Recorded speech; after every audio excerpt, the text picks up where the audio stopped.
Hi friends, today சூப்பரான chicken biryani செய்ய போகிறோம். அதுக்கு 5 பெரிய வெங்காயம் கட் பண்ணி வச்சுருக்கேன், ஆஃப் லெமன் எடுத்திருக்கேன். அதுக்கப்புறம் ஒரு அரவை பேஸ்ட் ஒன்று ரெடி பண்ணிக்க போகிறோம். கொஞ்சம் கொத்தமல்லி, புதினா, 2 பச்சை மிளகா, 10 சின்ன வெங்காயம் சேர்த்துருக்கேன். இப்போ இதோட 3 தக்காளியும் சேர்த்து நம்ம ஒரு பைன் பேஸ்ட்டாக அரைச்சி எடுத்துக்கலாம். இப்போ இது எல்லாத்தையும் நல்லா அரைச்சி எடுத்துக்கிட்டு நம்ம இன்றைக்கி குக்கரில் தான் ஃப்ரெண்ட்ஸ் பிரியாணி பண்ண போகிறோம். குக்கரில் ஒரு 100 கிராம் கிட்ட நான் ஆயிலும் நெய்யும் கலந்து எடுத்துக்கிறேன். ஆயில் நல்லா ஹீட் ஆனதுக்கப்புறம் நம்ம இதோட 4 பெரிய வெங்காயத்தை கலந்து வச்சுருக்கிறது சேர்த்துக்க போகிறோம். பெரிய வெங்காயம் நல்லா கலர் சேஞ்ச் ஆகி வரட்டும். நல்லா ப்ரௌனிஷாக ஆகி வந்ததுக்கப்புறம் நம்ம 1 டேபிள் ஸ்பூன் கிட்ட நான் மிளகாய் தூள் ஆட் பண்ணிக்க போகிறேன்.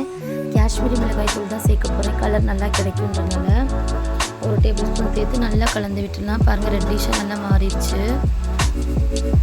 இந்த ஸ்டேஜில் இஞ்சி பூண்டு பேஸ்ட்டு ஒரு 3 டேபிள் ஸ்பூன் கிட்ட இஞ்சி பூண்டு பேஸ்ட்டு சேர்த்துக்கிறேன்.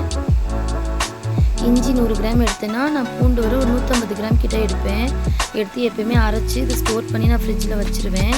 தேவைப்படுறப்ப நான் யூஸ் பண்ணிக்குவேன். எப்போயுமே இந்த மெஷர்மெண்ட்டில் தான் நான் அரைச்சி வச்சுக்குவேன். பூண்டு கொஞ்சம் கூடுதலாக போட்டுவேன், நல்லாயிருக்கும் அது ஃப்ளேவரு. இப்போ இந்த இஞ்சி பூண்டு பேஸ்ட் போட்டு நல்லா கலந்து விட்டுடலாம். கலந்து விட்டு நல்லா இது நல்லா சூப்பராக அந்த எண்ணெயிலே வேகட்டும். ஸ்மெல் நல்லா சூப்பராக இருக்குது இந்த இஞ்சி பூண்டு போட்டோன்னே. இப்போ இதோடு நம்ம அரைச்சி வச்சுருக்க மசாலா பேஸ்ட்டை ஆட் பண்ணிடலாம். புதினா, கொத்தமல்லி, பச்சை மிளகா, தக்காளி, வெங்காயம் எல்லாத்தையும் சேர்த்து நல்லா ஆட் பண்ணிக்க போகிறோம் இந்த மசாலாவை. இந்த ஃப்ளேவரே ரொம்ப நல்லாயிருக்கும் ஃப்ரெண்ட்ஸ். இந்த புதினா கொத்தமல்லியோட ஃப்ளேவர் நல்லாயிருக்கும். நீங்கள் ஒரு டைம் ட்ரை பண்ணி பாருங்கள். இந்த மாதிரி மிக்சியில் அரைச்சி இதை போட்டு செஞ்சு பாருங்கள். இப்போ இதோட நான் ஒரு 50 கிராம் கிட்ட தயிர் வீட்டிலேயே ஊற்றி வச்சுருக்க தயிரை ஆட் பண்ணிக்கிறேன். ரொம்ப புளிப்பு இல்லாத தயிர் தான் இது, ரொம்ப நல்லாயிருக்கும். கொஞ்சம் கூடுதலாகவே சேர்த்துக்கோங்க, நல்லா வந்திருக்கு. இதோட நான் உப்பு சேர்த்துக்கிறேன். இது எல்லாமே சேர்த்து நல்லா கலந்து விட்டுருங்க, நல்லா வேகட்டும். இப்போ இந்த ஸ்டேஜில் ஒரு டேபிள் ஸ்பூன் நான் கரம் மசாலா தூளும் ஒரு டேபிள் ஸ்பூன் பிரியாணி மசாலா தூள் ஆட் பண்ணிக்க போகிறேன். இந்த 2 தூள் மட்டும் தான் நான் ஆட் பண்ணியிருக்கேன், வேறு எதுவுமே ஆட் பண்ணல. நம்ம பட்டை, கிராம்பு எதுவுமே போட்டு தாளிக்கலை.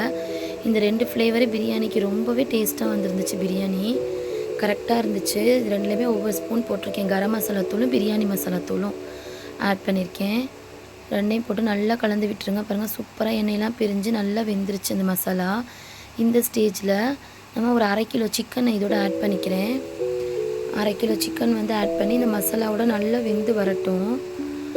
இந்த மசாலாவோட இந்த ஜூஸியாக அது வெந்தால் தான் இதோட ஃப்ளேவர் எல்லாம் அந்த சிக்கனில் இறங்கும். அப்போ தான் நான் பிரியாணி சாப்பிட்றப்ப அந்த சிக்கனும் நல்லா டேஸ்ட்டாக கிடைக்கும். நம்ம உடனே தண்ணி ஊற்றிடக்கூடாது. அப்படி ஊற்றினோன்னா நம்மளுக்கு சிக்கன் அந்த மசாலாலாம் இறங்காது. நம்மளுக்கு ப்ளைனாக தான் இருக்கும் சிக்கன் சாப்பிட்றப்ப. இந்த மாதிரி மசாலாவோட வேக வச்சுட்டு அதுக்கப்புறம் நீங்கள் செஞ்சு பாருங்கள். இப்போ இந்த ஸ்டேஜில் நான் ஒரு 4 டம்ளர் கிட்ட தண்ணி எடுத்து சுடு தண்ணியை சூடு பண்ணி வச்சுருக்கேன். அதை இதோட ஆட் பண்ணிக்கிறேன். 2 டம்ளர் அரிசி எடுத்துருக்கேன், 4 டம்ளர் தண்ணி ஆட் பண்ணிக்க போகிறேன். நான் நார்மல் நம்ம வீட்டில் ரைஸ் பண்ணுவோம்ல, ஒயிட் ரைஸ், அந்த அரிசி தான் இன்றைக்கி எடுத்திருக்கேன். அந்த அரிசியில் நம்ம இன்றைக்கி பிரியாணி பண்ணி பார்ப்போம். சூப்பராக வந்திருக்கு.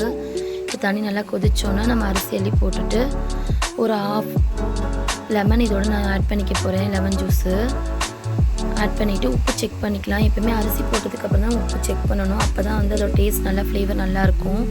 உப்பு, காரம் எல்லாமே செக் பண்ணிக்க போகிறோம். அரிசி அள்ளி போட்டுட்டு எல்லாத்தையும் ஒன்றா கலந்துட்டு உப்பு செக் பண்ணிவிட்டு கொஞ்சம் கரிக்கிற மாதிரி உப்பு இருக்கணும். அப்போ தான் கரெக்டாக இருக்கும் நம்மளுக்கு சாப்பிட்றப்ப. சுருக்குன்னு இருந்தால் தான் சரியாக இருக்கும். உப்பு கரெக்டாக இருக்குன்னு அர்த்தம். இப்போ எல்லாமே ஃபைனல் பண்ணியாச்சு. இப்போ குக்கரை நம்ம மூடி வச்சுட்டு 2 விசில் மட்டும் எடுத்துட்டோன்னா சரியாக இருக்கும். சூப்பராக நம்ம சிக்கன் பிரியாணி கிடச்சிரும். இப்போ விசில் நம்ம 2 விசில் வரதுக்கு முன்னாடி நம்ம குக்கரை மூடி வச்சோன்னா ஸ்டீமை நல்லாவே ஓரளவுக்கு குறைச்சிடணும். ரொம்ப ஃபுல்லாக வச்சு விசில் விடக்கூடாது. ஒரு 70% தீ எரிஞ்சால் போதும் நம்மளுக்கு. அந்தளவுக்கு நீங்கள் குக்கரில் பிரியாணி செய்கிறப்ப அப்படி செஞ்சு பாருங்கள். ஃபுல் ஸ்டீம் வச்சிங்கன்னா அடியில் கரிஞ்சு போயிடும், அதனால தான் அப்படி சொல்கிறேன். இப்போ இதை மூடி வச்சிடலாம். இப்போ அடுத்தது கொஞ்சமாக நெய் சாதம் பண்ண போகிறேன் ஃப்ரெண்ட்ஸ். பசங்க நெய் சாதம் கேட்டனால நெய் ரைஸ் பண்ண போகிறேன். ஒரு கடாயில் ஒரு 3 டேபிள் ஸ்பூன் நெய் விட்டு பட்டை, சோம்பு, அன்னாசிப்பூ, பிரிஞ்சி இலை, ஹோல் ஸ்பைசஸ் போட்டு தாளிச்சிக்கிறேன். இப்போ இதோட 2 பெரிய வெங்காயத்தை கட் பண்ணி வச்சுருக்கேன், அதையும் சேர்த்துக்கலாம். எல்லாமே சேர்த்து நல்லா வதங்கட்டும்.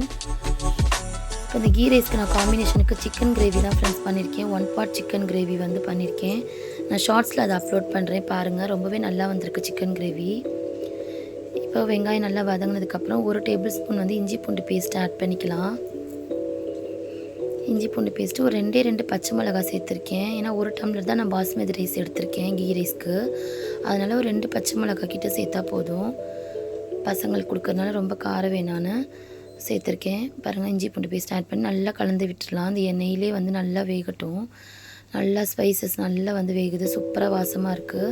இப்போ இதோட ஒரு பிடி அளவு கருவேப்பிலையும் கொத்தமல்லி புதினா 3 சேர்த்து ஆட் பண்ணி நல்லா கலந்து விட்டுடலாம். இது நல்லா இப்போ இதோட தக்காளி வந்து ஒரு சின்ன தக்காளி நான் ஆட் பண்ணிக்கிறேன். எல்லாத்தையும் சேர்த்து நல்லா கலந்து விட்டு கொஞ்சம் உப்பு போட்டு தக்காளி நல்லா மேஷ் ஆகி வரட்டும். ஒரு 1/2 லெமன் இதுக்காக கட் பண்ணி வச்சுருக்கேன். இந்த நெய் ரைஸ்க்கு நெய் சாதம் வந்து கொஞ்சமாக லெமன் போட்டால் நல்லாயிருக்கும் ஃப்ளேவராக. நான் லைட்டாக லெமன் ஊற்றுறதுக்காக எடுத்து வச்சுருக்கேன். சின்ன வந்து ஒரு 1/2 பழம் வந்து கட் பண்ணி வச்சுருக்கேன். இப்போ 1 டம்ளர் பாஸ்மதி ரைஸ்க்கு 2 டம்ளர் தண்ணி ஊற்றிக்கிறேன். ஊற்றி நல்லா கொதி வரட்டும். தண்ணி கொதி வந்தோடனே நம்ம அரிசி அள்ளி போட்டுடலாம். இப்போ பாருங்கள், அதை மூடி வச்சிடலாம். அப்போ தான் டக்குன்னு கொதி வந்துடும். தண்ணி ஊற்றியாச்சு, நல்லா கலந்து விட்டு மூடி வச்சிட்டோம்னா கொதி வந்தோடனே நம்ம அரிசி போட்டுற வேண்டியதான். பாஸ்மதி ரைஸ் வந்து நம்ம ரொம்ப கிண்டக்கூடாது, உடஞ்சி போயிடும். அரிசி நம்மளுக்கு உதிரியாக கிடைக்காது. ரொம்ப கிண்டிட்டோன்னா உடஞ்சிரும். அதனால் நம்ம என்ன பண்ணோம், ஒரு அரிசி போட்டு ஒரு 5 மினிட்ஸ் கிட்ட வந்து ஃபுல் ஸ்ட்ரீமில் வச்சு நம்ம ஒரு 2-3 கிளறிட்டு அப்புறம் உடனே நம்ம சிம்மில் போட்டு ஒரு 15 நிமிஷம் கிட்ட தம் போட்டுடலாம். போட்டுட்டோம்னா சூப்பராக நம்மளுக்கு பொலன்னு நம்மளுக்கு நெய் ரைஸ் ரெடி ஆயிடும். சர்வ் பண்ண வேண்டியதான். இன்றைக்கி சண்டே ஸ்பெஷல் வந்து சிக்கன் கிரேவி பண்ணியாச்சு. இப்போ நெய் ரைஸ் வந்து ரெடி ஆகிக்கிட்டு இருக்கு. சிக்கன் பிரியாணி ரைத்தாவோட பண்ணிட்டுருக்கோம். பாருங்கள், நல்லா கொதி வர ஆரம்பிச்சிருக்கு. இப்போ தான் இந்த ஸ்டேஜில் நம்ம லைட்டாக கலந்து விட்டுட்டு சிம்மில் அடுப்பை நல்லா சிம்மில் போட்டுட்டு மூடி வச்சிடலாம். மூடி வச்சுட்டு ஒரு 10லேருந்து 15 நிமிஷம் மட்டும் வச்சா போதும். உங்களுக்கு சூப்பரான வந்து நெய் சாதம் ரெடி ஆயிரும். அவ்வளோ பாருங்கள், அரிசி பாருங்கள் இப்போ ஓரளவுக்கு நல்லாவே குக் ஆகிடுச்சு. இப்போ இதோட தம் போட்டுடலாம். சூப்பரான நம்மளுக்கு நெய் ரைஸ் ரெடி ஆயிடுச்சு. ஒரு 15-20 நிமிஷம் இருந்தால் போதும். மொத்தமே வந்து தாளிச்சு விட்டு ஒரு 15 நிமிஷம் 20 நிமிஷத்தில் நம்ம நெய் சாதம் ரெடி பண்ணிடலாம். இன்றைக்கி பாருங்கள், சண்டே ஸ்பெஷல் சூப்பரான சிக்கன் பிரியாணி பாருங்கள். வீட்டில் இருக்க ரைஸ்லேயே செஞ்சுருக்கேன். நல்லா உதிரியாக செம்மையாக கிடச்சிருக்கு பாருங்கள். கொஞ்சம் கூட அடி பிடிக்கவே இல்லை ஃப்ரெண்ட்ஸ். நான் சொன்ன மெத்தட் ஃபாலோ பண்ணுங்கள். பாருங்கள், 1 பார்ட் சிக்கன் கிரேவி பாருங்கள் நல்லா வந்திருக்கு. செம்ம சூப்பராக கிடச்சிருக்கு. ரைத்தா பண்ணியிருக்கேன், ஆனியன் ரைத்தா. இப்போ நம்ம பண்ணியிருக்க நெய் ரைஸ் பாருங்கள், அதுவுமே உதிரியாக சூப்பராக வந்திருக்கு பாருங்கள் ஃப்ரெண்ட்ஸ். நீங்களும் ட்ரை பண்ணி பாருங்கள் இதே மாதிரி. உங்களுக்கு வீடியோ பிடிச்சிருந்தா லைக் பண்ணுங்கள், ஷேர் பண்ணுங்கள், சப்ஸ்கிரைப் பண்ணுங்கள் ஃப்ரெண்ட்ஸ். நாளைக்கு இன்னொரு வீடியோவில் பார்க்கலாம். ஓகே, பாய்.